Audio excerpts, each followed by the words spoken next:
Gold trusted gold buyers మీరు తాకట్టు పెట్టిన బంగారాన్ని విడిపించి ఈ రోజు ఉన్న మార్కెట్ ధరకు కొనబడను.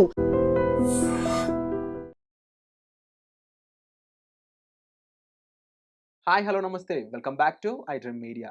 So welcome to GST episode number 3 in iDream media.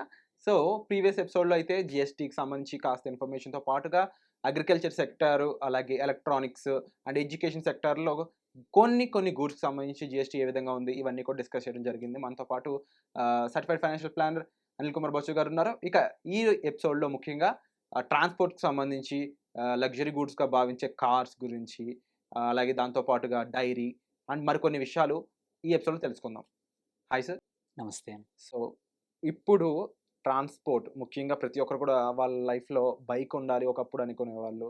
ఇప్పుడు కార్ అంత కామన్ అయిపోయింది అనమాట after covid. Most of the ఫ్యామిలీస్కి కార్ చాలా చాలా నెసరీ అయిపోయింది అనమాట. అలాంటి కార్స్ విషయాల్లో, బైక్స్ విషయాల్లో ఎలా ఉంది, అండ్ డైరీ దానికి సంబంధించి ఎలా ఉంది, అండ్ కొన్ని లగ్జరీ ఐటమ్స్గా భావిస్తూ సెంట్రల్ గవర్నమెంట్ కొన్నిటిని హై ట్యాక్స్ పేయింగ్లో పెట్టింది. అవి ఏంటి? ఫస్ట్ థింగ్ మీరు అన్నట్టు ఆటోమొబైల్స్ ఏవైనా సరే, కార్ కానీ బైక్ కానీ, ఇందులో ఏంటంటే ఇంతకుముందు అన్నీ కూడా 28% ట్యాక్స్ దగ్గర ఉండేవి, 28% జిఎస్టీ దగ్గర ఉండేవి. ఒక 2 years నుంచి తగ్గించాలని ప్రభుత్వానికి వెళ్తూ ఉన్నాయి, అడుగుతూ ఉన్నారు. సో అది ఇందులో ఈ టైం రేషనలైజేషన్లో మాత్రం అది కూడా జరిగింది. ఇక్కడ ఏంటంటే 2 రకాలు. ఒకటి ఏవైతే 250 బైక్స్ అయితేనేమో 350cc కన్నా తక్కువ ఉన్న బైక్స్ అన్నిటికి కూడా ఫ్లాట్గా 18%, 28 నుంచి 18, 10% స్ట్రైట్ అవే జిఎస్టీ తగ్గిపోయింది.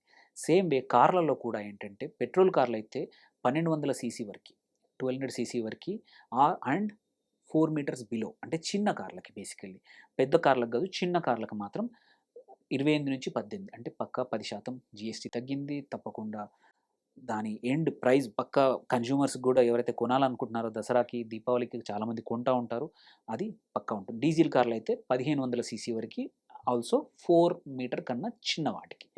ఇది చిన్న కార్ల పరిస్థితి. పెద్ద కార్ల పరిస్థితి ఏంటి అంటే, ఇది 4 meters కన్నా అబోవ్ ఉన్నా సరే, 1200cc కన్నా, పెట్రోల్ కార్ అయితే 1500cc కన్నా ఎక్కువ ఇంజిన్ కెపాసిటీ ఉన్న డీజిల్ కార్లు అనుకోండి, వాటికి ఏం చేశారంటే ఇంతకుముందు అవి కూడా 28 స్లాబ్ ఉండింది. కాకపోతే 28తో పాటు అడిషనల్గా 22% సెస్ ఉండేది.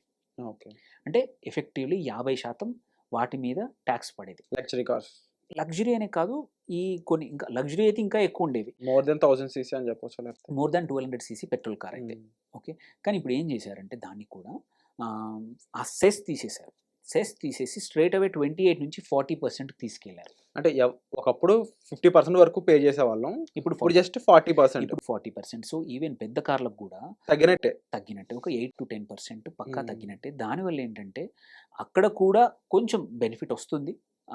సో ఆన్ ద హోల్ కార్లు ఎవరైతే ఇంతకుముందు కొనే వాళ్ళకి మాత్రం ఒక 40,000 నుంచి మినిమం 40,000 నుంచి 1,00,000 వరకు బెనిఫిట్ పక్కా వస్తుంది ఈసారి, ఇప్పుడు ఈ సీజన్లో కొనుక్కుంటే. సో ఆ అడ్వాంటేజ్ మాత్రం ఇప్పుడు 22 తర్వాత ఎవరు కార్లు కొన్నా కానీ ఈ కొత్త జిఎస్టీ అప్లై అవుతుంది. సో ఈ నెక్స్ట్ 2 weeks మాత్రం కొంచెం ఎవరు కొనకపోవచ్చు, అర్జెంటుగా ఉంటే తప్ప ఆగుతారు.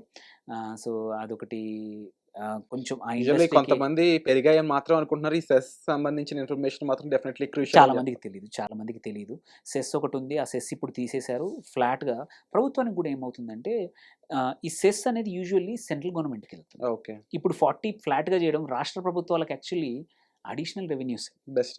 ఎందుకంటే సగం రాష్ట్ర ప్రభుత్వాలకు వెళ్తుంది, సగం సెంట్రల్ గవర్నమెంట్కి వెళ్తుంది, 60-40. సో అప్పుడు రాష్ట్రాలకి కొన్ని చోట్ల ఎక్కడైతే నష్టం జరిగిందో, అంటే నష్టం అనుకుంటున్నారు, పర్సీవ్డ్ నష్టం అయితే అవుతుందో కొన్ని ఇట్లాంటి రూపంలో కవర్ అవుతుంది.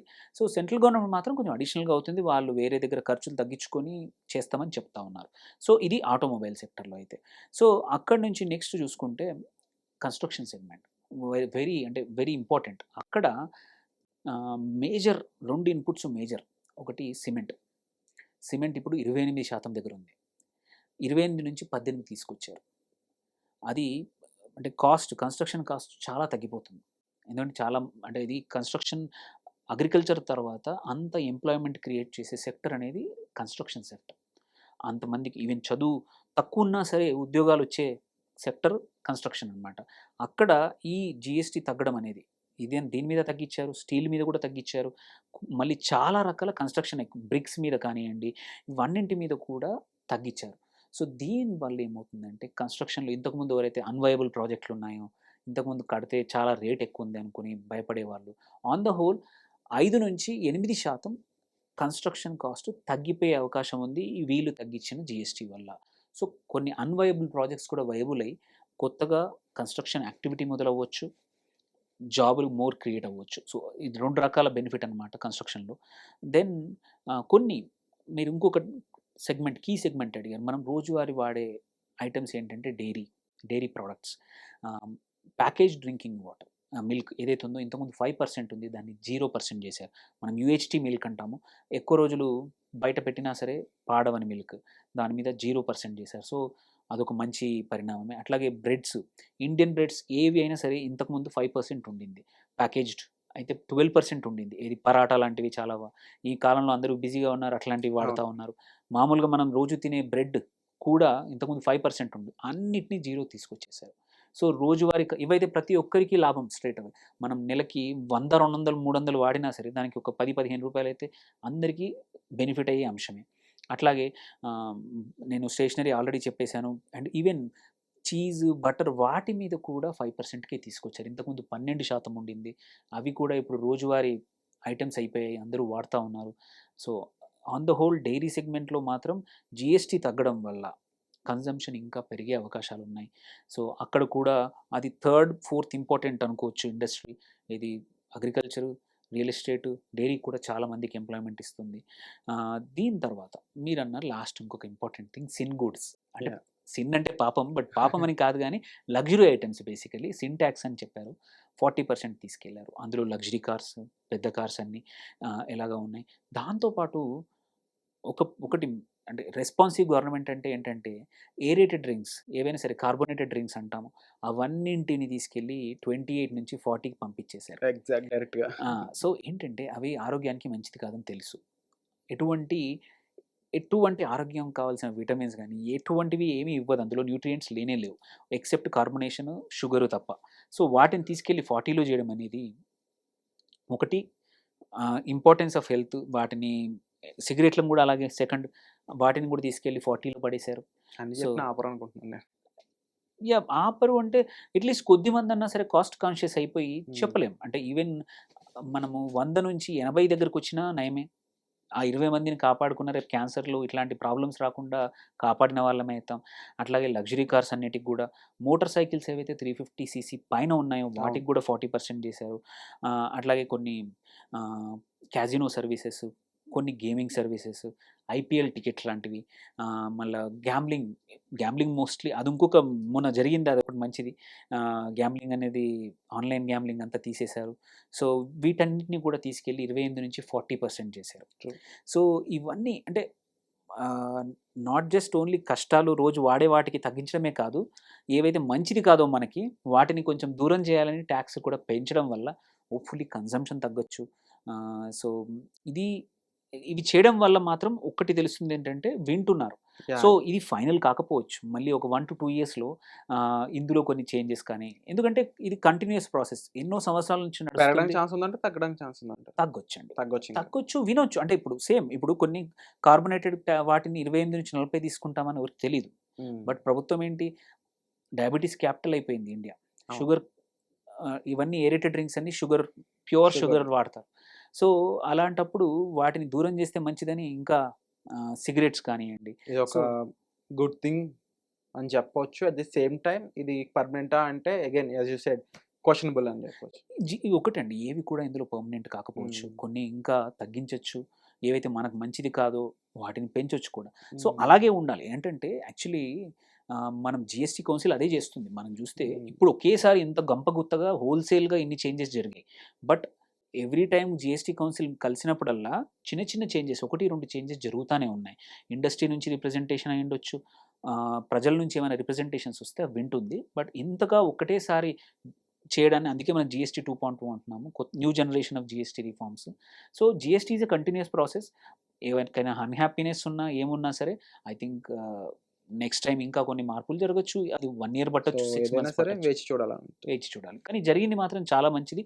దీన్ని పక్కా అప్రిషియేట్ చేయాలి. ఎందుకంటే ఏ ప్రభుత్వం కూడా తన ట్యాక్స్ ఇన్కమ్‌ని పొడగొట్టుకోవాలని చూడదు. తగ్గించుకోవాలనుకో. చూడదు. ఎందుకంటే వాటికి ఒక బడ్జెట్ ఎస్టిమేట్స్ ఉంటాయి. ఆ ఎస్టిమేట్స్ మిస్ అయితే లోటు పెరుగుతుంది. అవును. లోటు అంటే పెరిగితే ప్రాబ్లమ్స్ వస్తాయి. మెయిన్ క్వశ్చన్ కూడా అదే, ఇప్పుడు ఇంతలా తగ్గించారో దీనివల్ల మరి నెగిటివ్ ఇంపాక్ట్ ఏం లేదా అని కొంతమంది అడుగుతా ఉన్నారు. కొంచెం వరకు ఉంటుంది. బట్ దాన్ని కూడా ఏంటంటే మీరు ప్రభుత్వం ఒక నంబర్ చెప్పడం మాత్రం 48,000 కోట్లు అంటున్నారు. బట్ 48,000 కోట్ల కన్నా కొంచెం ఎక్కువే ఎఫెక్ట్ ఉండొచ్చు. దాన్ని ఎక్కడి నుంచి రీడంప్ చేస్తా. ఒకటి ఏంటంటే సెంట్రల్ గవర్నమెంట్ దగ్గర మాత్రం తన స్పెండింగ్ మీరు ఓన్లీ ఇన్‌ఫ్రాస్ట్రక్చర్ మీదే 12-13 లక్షల కోట్ల సంవత్సరానికి రూపాయలు చేస్తా ఉన్నారు. ఇంకా మిగిలిన స్కీమ్స్‌లో కూడా అవి అడ్జస్ట్ చేసుకోవడం పెద్ద ప్రాబ్లమ్‌లా లేదు. అండ్ ఫిజికల్ డెఫిసిట్ అంటాము. అవసరం ఉంటే 4% వరకి ఈ సంవత్సరం ముందే చెప్పారు. వెసులుబాటు ఉంది. 4%కి 4.4 లాస్ట్ టైమ్ ఉండింది. 4 దగ్గరికి తీసుకొస్తామని చెప్పారు. సో 4.4 దగ్గర ఉన్నా గానీ ప్రజలకు అంటే దీనివల్ల మంచి జరిగిందనుకోండి బెస్టే. కాకపోతే ఇంకోటి మనం మర్చిపోకూడదు ఏంటంటే ఇది తగ్గడం వల్ల కన్జంప్షన్ పెరుగుతుంది. Sure. కన్జంప్షన్ పెరగడం వల్ల కొంచెం అనుకున్నంత కన్నా కొంచెం తక్కువ నష్టం ఉంటుంది. అండ్ జీడీపీ 1-2%, 1-1.2% నెక్స్ట్ 3-4 క్వార్టర్‌లో పెరిగే అవకాశాలున్నాయి దీనివల్ల. డెఫినెట్లీ మీరు చెప్పినట్లు ఇప్పుడు ఇనిషియల్‌గా అది నష్టం కలిగించిన రేపటి రోజు ఎక్కువ కన్జంప్షన్ పెరిగి కన్స్యూమర్స్ అనే వాళ్ళ నెంబర్ బాగా పెరిగి సెర్టైన్ జానర్స్‌లో ముఖ్యంగా అగ్రికల్చర్ పరంగా గానీ అండ్ డెఫినెట్లీ ఇప్పుడు 300 సీసీ, 350 సీసీ బిలో బైక్స్ ఇంకా ఎక్కువగా అయ్యుండొచ్చు. లేకపోతే ఇంకా డిఫరెంట్ థింగ్స్ అనేవి చాలా పాజిటివ్‌గానే ఉన్నాయి కాబట్టి మేబీ కన్స్యూమర్ సైడ్ ఎక్కువ ఆలోచించిందేమో ప్రభుత్వం అనేదైతే క్లియర్‌గా అర్థమవుతుంది. జరిగింది. ఎందుకంటే ఇండియాకి మెయిన్ బలమే ఈ కన్జ్యూమ్స్ అనేవాళ్ళు. 141 క్రోర్ జనాభా ఉంది అంటే ఎంతవరకు వాళ్ళని ప్రాపర్‌గా యుటిలైజ్ చేసుకున్నట్లయితే ఇండియన్ గూడ్స్ వైస్ అయ్యుండొచ్చు. బిజినెస్ అనేది బాగా జనరేట్ అవ్వడానికి చాలా ఎక్కువ స్కోప్ ఉన్న టైం ఇది.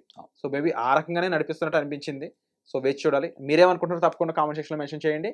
వచ్చే ఎపిసోడ్‌లో మళ్ళీ కలుద్దాం. Thank you so much.